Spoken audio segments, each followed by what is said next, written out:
Saya ingat bahwa Tuan Guru sangat berpengalaman dalam mengatasi kemiskinan di NTB karena NTB itu dulu adalah provinsi yang sangat miskin. Kemudian selama 2 periode itu secara struktural mampu mengatasi kemiskinan di sana, dan problem Indonesia kan masih di seputar itu juga. Apa yang bisa diangkat ke nasional? Nah, hari ini banyak sekali tamu yang datang, dan kebetulan sekali istri saya hari ini masak soto Banjar, dan saya istilahkan soto Banjar bikinan istri saya ini terbaik di dunia. Sehingga tadi Tuan Guru juga barusan merasakan soto Banjar. Ini rasanya tapi bukan yang pertama Tuan Guru ya? Ini yang kedua. Yang kedua. Tapi kemarin itu makan soto Banjar bersama dengan saudara-saudaranya. Maksudnya teman-teman lauknya banyak. Nah, kalau sekarang nih khusus soto Banjar, jadi enaknya semakin berasa. Alhamdulillah. Terima kasih ya, Pak. Saya selalu ngomong kepada tamu saya bahwa saya itu tidak usah memberitahu istri saya. Mendadak saja membawa teman ke rumah ini, katakanlah 15 orang begitu, nggak usah memberitahu istri, pasti ada makanan yang cukup untuk paling tidak 15 orang. Jadi hari ini mungkin sejumlah mungkin lebih 25 orang, Tuan Guru. Banyak tamu, banyak rezeki, Pak. Sehingga banyak yang menyarankan kenapa nggak jualan soto Banjar aja gitu. Istri saya biasanya guyon, ya nanti jualannya laris tapi nggak dapat uang. Ini tamu kita hari ini Tuan Guru Bajang, yang kita semua kenal. Dulu beliau adalah gubernur NTB yang sangat fenomenal, sehingga saya istilahkan beliau ini adalah kiai tetapi yang teknokratis. Biasanya kiai itu sulit untuk memasuki dunia teknokratis, tapi beliau kiai yang teknokrat, hafal Al-Quran, lulusan Al-Azhar, doktor, dan menjadi birokrat, menjadi administrator, dan mempunyai organisasi yang keagamaan yang sangat besar di NTB, namanya Nahdlatul Wathon. Dan yang mungkin Anda sudah tahu semua, tetapi saya tetap tak kaget, adalah beliau menjadi ketua harian Partai Perindo. Berapa lama proses memutuskan untuk menjadi ketua harian Partai Perindonya Pak Haritanu Sudibyo itu? Bismillahirrahmanirrahim, sekitar 1,5 tahun. Oh, jadi lama prosesnya. Sebelum saya dulu diamanahkan sebagai Wakil Komisaris Utama Bank Syariah Indonesia, itu sudah mulai prosesnya. Oh, saya pikir tiba-tiba gitu. Enggak. Cukup lama. Oh, nah, berarti Tuan Guru ini sudah lama juga nggak berpartai? Iya, sudah cukup lama. Saya tidak berpartai, tidak masuk di struktur partai. Terakhir berpartai itu sebelum 2019. Ketika dulu bergabung, diminta oleh Mas Airlangga untuk bergabung di Golkar. Dan itu linear juga dengan upaya pada waktu itu untuk mengikhtiarkan Pak Presiden Jokowi dalam periode keduanya. Jadi linear dua hal itu. Ini Tuan Guru yang mendekat ke Perindo, ke Pak Haritanu. Kebetulan Pak Haritanu juga berteman. Atau Pak Haritanu yang mendekati Tuan Guru? Komunikasi, alhamdulillah. Intinya berkomunikasi, kemudian sering berjumpa, diskusi cukup lama lah, banyak hal. Karena kan saya juga punya cukup banyak pertanyaan-pertanyaan ya tentang visi misi partai, apa sih maksud beliau mendirikan partai, seberapa serius beliau berpartai. Kemudian kalau seriusnya juga, serius lah Pak, dia habis banyak sekali, meskipun dapat persentasenya tidak banyak, tapi habisnya kan banyak sekali. Nah terus? Kemudian juga ada satu hal yang saya tanyakan kepada beliau itu adalah tentang kalau istilahnya orang-orang yang mampu, yang sangat mampu, itu jarang yang berani langsung berpartai gitu. Walaupun dari belakang menyokong partai tertentu atau mungkin semua partai. Nah, kok beliau berani sendiri maju gitu. Nah, itu juga menjadi bagian yang saya diskusikan, dan dari apa yang disampaikan ya saya mengambil kesimpulan bahwa beliau sungguh-sungguh dengan Perindo ini. Jadi kadang kan kalau di dunia bisnis ya, Abah juga tahu bahwa terkadang dalam tanda kutip lebih aman di belakang gitu daripada di depan, gitu. Apalagi sebagai ketua partai politik gitu, nggak dipukuli. Begitu. Tapi beliau memilih tetap di depan gitu. Jadi ini satu hal yang menurut saya cukup menarik, dan itu menunjukkan bahwa ada determinasi. Ini menarik sekali loh Tuan Guru bahwa Pak Haritanu itu Tionghoa, kemudian Kristen, tokoh, kemudian menggandeng Tuan Guru yang seorang ulama, seorang hafid, hafal Quran, tamatan Al-Azhar, kemudian dari segi Pak Haritanu tentu mendapat banyak keuntungan karena kehadiran Tuan Guru menjadi ketua harian ini betul-betul akan mengubah Perindo dengan sangat drastis bagi Tuan Guru. Menurut pendapat saya Tuan Guru juga ini sarana Tuan Guru menjadi tokoh nasional yang selama ini memang saya inginkan Tuan Guru bukan hanya saya, banyak orang, tapi salah satunya saya terus menjadi tokoh nasional karena jarang ada ulama yang punya kemampuan teknokratis. Jadi menurut pendapat saya Tuan Guru ini saling dukung, saling mengisi dan mungkin baik bagi negara ini. Bagaimana ya? Iya, yang pertama sih kan kalau saya sih Pak Abah ya, itu kan kita diajarkan untuk selalu bergerak dari apa yang kita yakini. Dan memang kalau sejauh yang saya pahami itu di dalam konteks katakanlah tuntunan Islam kita ya, masalah politik, sosial, ekonomi, budaya itu bagian dari ranah muamalah. Dan karena ranah muamalah maka ada murunah, ada elastisitas di situ. Jadi ada ruang yang dibuka besar sekali. Yang paling penting prinsip-prinsipnya. Jadi ada inklusivitas, ada interaksi, ada perjumpaan dengan beragam dan itu dimungkinkan dan bahkan didorong di dalam Islam. Beda dengan misalnya akidah dan ritual ibadah yang sifatnya eksklusif ya. Nah, itu yang pertama. Yang kedua, kalau menurut saya sih selain dari aspek ya, katakanlah yang Abah sampaikan tadi dari sisi Pak Harinya, dari sisi saya juga ingin supaya ada apa ya,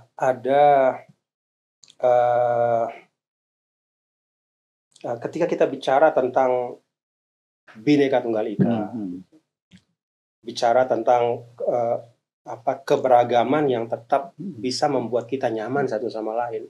Kebangsaan. Ya, itu tidak boleh hanya wacana saja. Ya. Tidak boleh hanya dalam acara-acara formal saja. Kita harus bisa membuktikan gitu. Termasuk misalnya di dalam berpartai.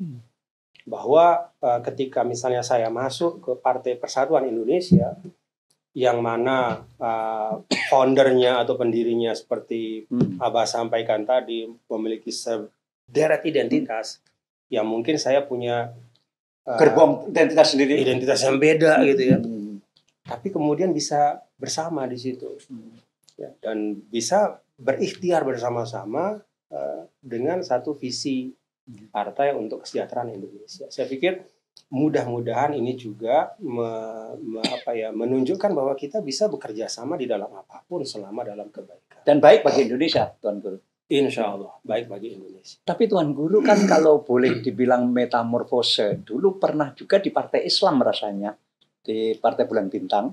Iya, dulu saya diajak oleh Pak Yusril. Pada waktu itu beliau datang ke Lombok dan menyampaikan bahwa Tuan Guru dulu Maulana Syekh itu anggota konstituante dari Masyumi. Ayah Anda ya? Kakek. Pahlawan nasional ya, dari NTB. Nah, Tuan Guru harus ikut gitu. Saya bilang, maksudnya apa Pak Yusril? Ya harus ikut berdakwah melalui jalur politik juga. Gitu. Karena di situ ada kemaslahatan. Nah, saya tertarik. Kemudian saya didaftarkan dan diikutkan dalam pemilihan umum pada waktu itu, pemilu, dan kemudian menjadi anggota DPR RI. Oh, jadi anggota DPR pertama dulu dari PBB? Iya, tahun 2004. Usia berapa waktu itu ya? 32. Oh. Dan setelah itu rasanya terus ke Partai Nasionalis ya? Iya. Ya. Saya diajak oleh Pak SBY dan Mas Anas dulu untuk bergabung di Demokrat. Dan kebetulan pada waktu itu saya kan sedang bertugas sebagai gubernur, berkhidmat sebagai gubernur. Dan terus terang ada satu hal yang pada waktu itu menjadi dalam tanda kutip kendala. Karena pasca 2009 itu kan PBB tidak masuk parlemen pusat. Oh, jadi saya jadi gubernur. Nah, ketika ingin mengkomunikasikan program-program daerah di parlemen pusat, kita tidak punya perwakilan. Harus ada cantolannya. Ya, kira-kira seperti itu. Itu salah satu sebabnya lah. Dan juga saya merasa bahwa ada sinkronisasi antara pusat dan daerah, itu sangat penting untuk akselerasi NTB pada waktu itu. Tapi kenapa pada akhirnya Tuan Guru tidak memilih Partai Islam untuk katakanlah berkiprah di politik kembali sekarang ini? Dari sisi saya sih, saya merasa bahwa Perindo memberikan ruang, keleluasaan dan kepercayaan. Jadi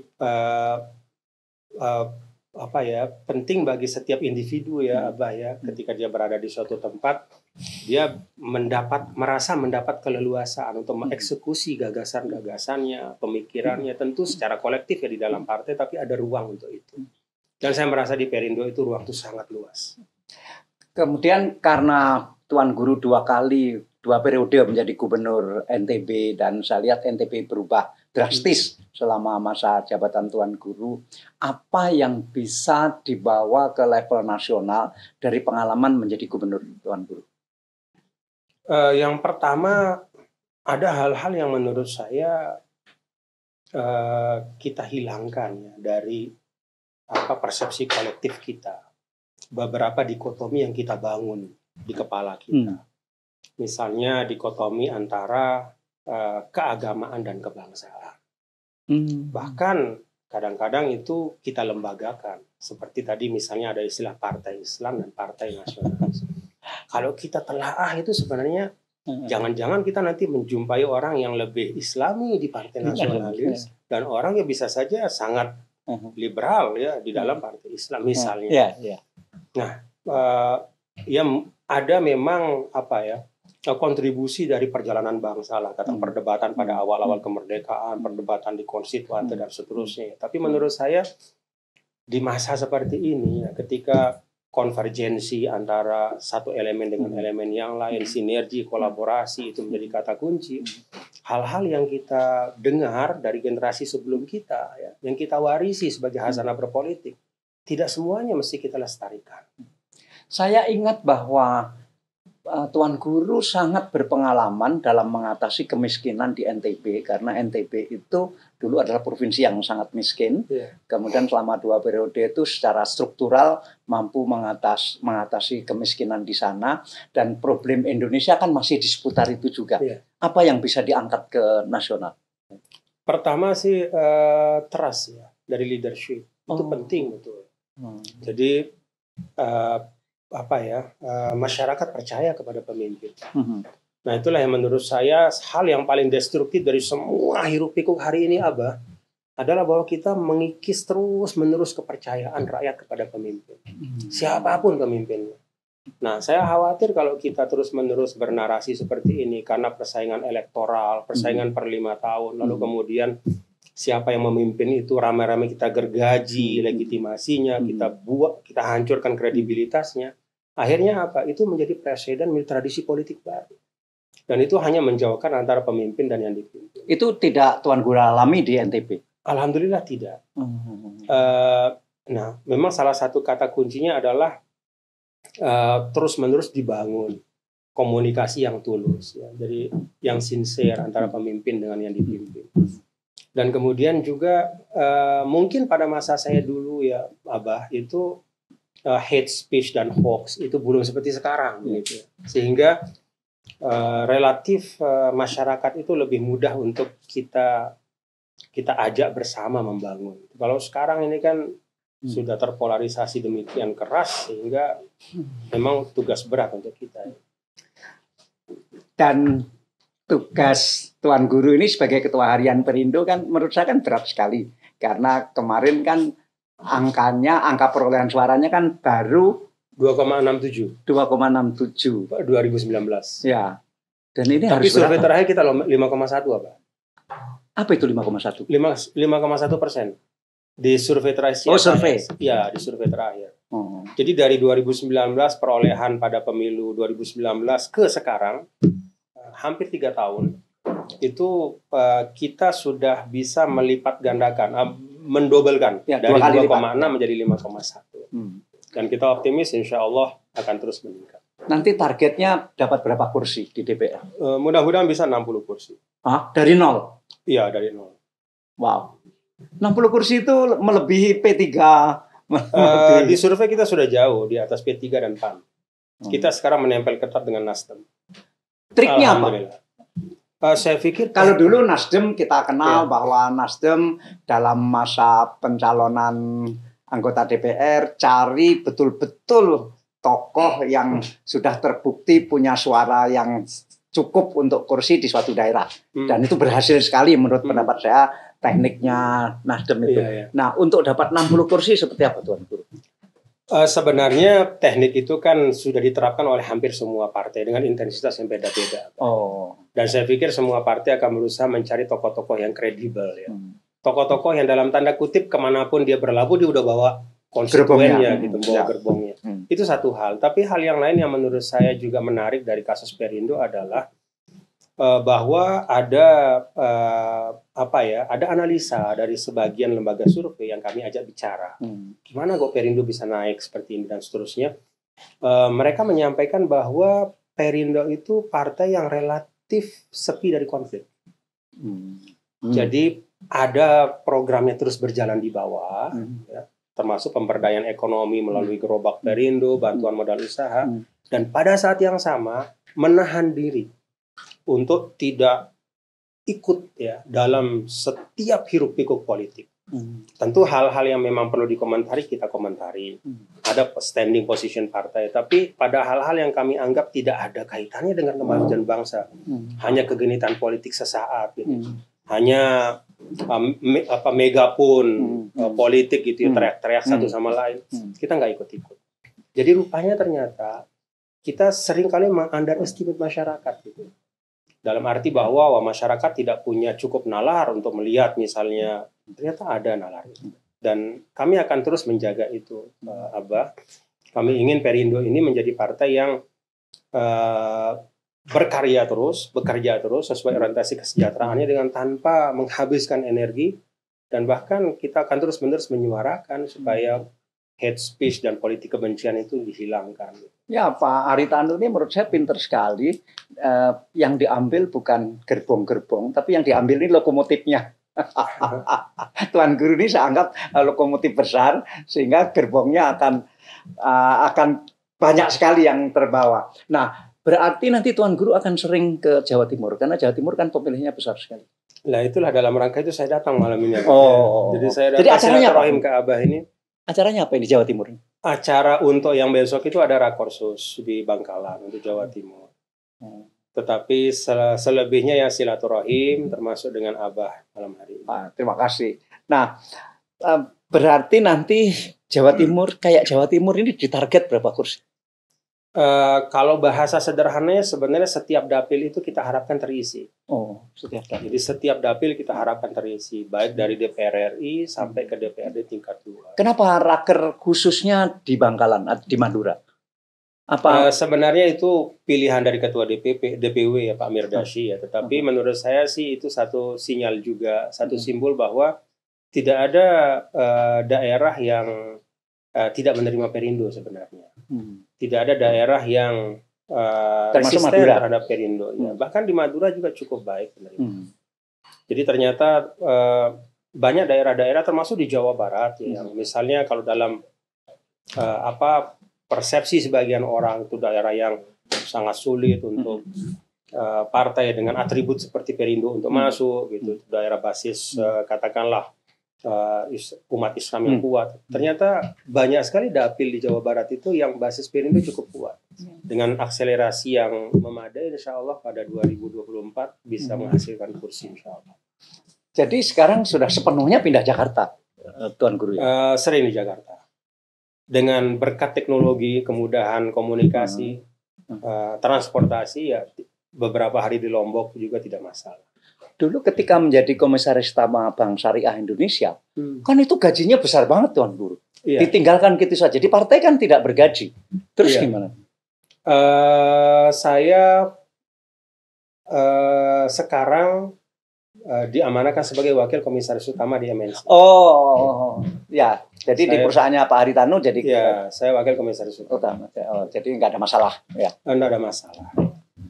Nah, sekarang Tuan Guru kan besok ke Madura, kan ini lagi ada haul Yai Syekhona Khalil.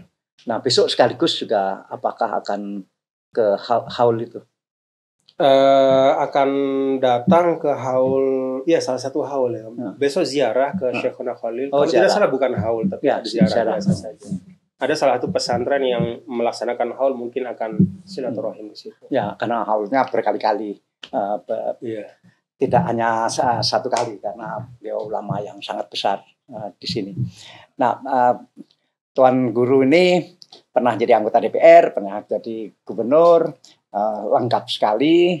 Dan apakah sebagai ketua harian nanti juga akan jadi caleg? Kemungkinan besar. Kemungkinan besar, walaupun belum 100%, tapi kemungkinan besar. Dan dari Lombok? Iya, kemungkinan besar. Wah, jadi rame ini nanti. Kan ada istilah apa itu, food getter atau apa ya, pokoknya harus masuk. Ya. Nah, tentang perempuan nanti di dalam Perindo, porsinya seperti apa, Tuan Guru? Perempuan? Ya. Normatifnya kan 30%. Ya. Dalam semua aspek ya, untuk pencalonan, kemudian kepengurusan, dan itu kita sudah penuhi. Dan menurut saya sih memang melihat demografi kita, ya harusnya dia akan mengikuti struktur demografi ya. Demografi kita kan 5149. Ya harusnya gitu. Sama kira-kira begitu. Itu harapannya. Tuan Guru yang sangat serius bahwa saya terutama sebagai orang yang ikut memperjuangkan desentralisasi, otonomi, dan Tuan Guru juga 2 periode jadi gubernur, berarti orientasinya juga sama. Tetapi kalau kita lihat Tuan Guru, justru partai politik ini kan sangat sentralistik. Jadi partai politik ini dalam hal politik desentralisasi agak bertentangan dengan policy pada umumnya. Pemerintah sudah sangat desentralisasi, kemudian kebijakan yang lain-lain juga desentralisasi. Tapi partai politik ini sangat sentralistik. Bagaimana ya ini cara? Saya tidak hendak berkomentar Abah terhadap partai politik yang lain. Tapi untuk Perindo saya pastikan kita tetap menganut asas desentralisasi. Artinya ketua DPW cukup diberi wewenang. Oh ya, sangat cukup. Terutama dalam pencalonan nanti. Iya. Karena yang saya lihat juga yang menarik dari dari ketua umum Pak Haritanu itu adalah memang beliau percaya betul gitu bahwa orang-orang yang tepat ketika sudah diberikan tugas, kewenangan dan amanah, ya dia harus punya ruang yang cukup. Gitu. Jadi amanah tugas itu bukan sekedar di atas kertas, tapi memang berikut ruang untuk dia mengartikulasikan tanggung jawab itu. Jadi menurut saya cukup bagus ya. Nah kalau kalau tadi Abah menyampaikan tendensi seperti tadi ya, ada tren seperti tadi itu sentralistik ya. Kalau saya sih mengharapkan ya semua elemen demokrasi kita, termasuk diantaranya partai politik tentu saja, itu bisa merefleksikan dan mencerminkan ya nilai-nilai yang hendak kita kembangkan terus ke depan. Jadi kalau kita sebagai bangsa misalnya di dalam tata pemerintahan kita menganut asas desentralisasi, ada otonomi daerah, ada kewenangan yang cukup besar diberikan, bahkan sebagian besar urusan pemerintahan itu diserahkan kepada daerah, maka itu harusnya tercermin juga di dalam elemen demokrasi yang lain. Ini belum Tuan Guru. Ya. Mudah-mudahan. Ya. Makasih Tuan Guru sudah sama-sama. Sudah mencicipi soto Banjar masakan istri saya, dan kami bersahabat lama sekali. Nah, sehingga tetap dimanapun Tuan Guru berada, kami tetap bersahabat. Terima kasih, Pak.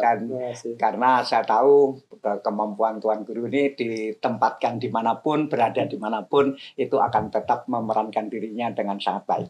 Terima kasih. Terima kasih. Sama-sama, Pak. Sehat selalu, Bapak ya. Terima kasih.